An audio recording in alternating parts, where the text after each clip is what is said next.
হরে কৃষ্ণ। আজকে আমরা জানব সাধু কথার অর্থ কি।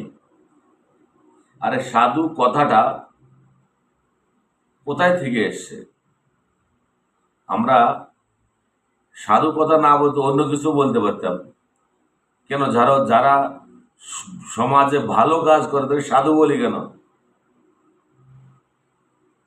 সাধু বলার কিছু কারণ তো আছে। আর এই কথাটা তো যে কোনো এক জায়গা থেকে এসছে। তাহলে জেনে নিন, সাধু কথাটি ঋগ্বেদ এবং অথর্ববেদ থেকে এসছে। আর এটা একটা সংস্কৃত অর্থ।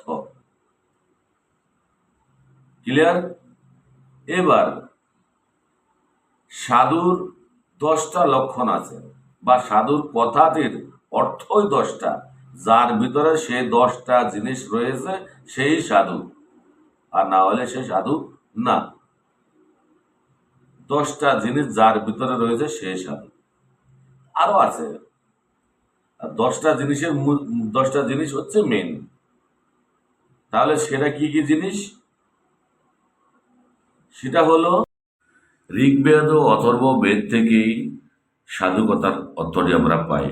আর এই 10টা মুখ্য কারণ হচ্ছে সাধুর। এই যে 10টা লক্ষণ আছে, যেটা আমি লিখেছি, আমি না পড়ে লিখিনি, আমি পড়েই লিখেছি এখানে। যে 10টা লক্ষণ কিংবা সাধুর কথার অর্থ কিংবা সাধুর 10টা গুণ কি, সেটা দেখলেন।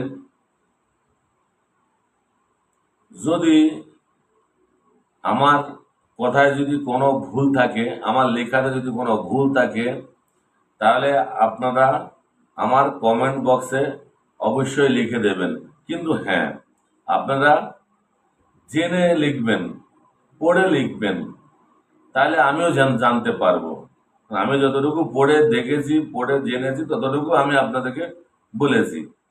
এবার যদি আপনি সেরকম রেফারেন্স দিয়ে যদি লিখতে পারেন, তাহলে অবশ্যই লিখবেন, আমি আপনার থেকে শিখবো।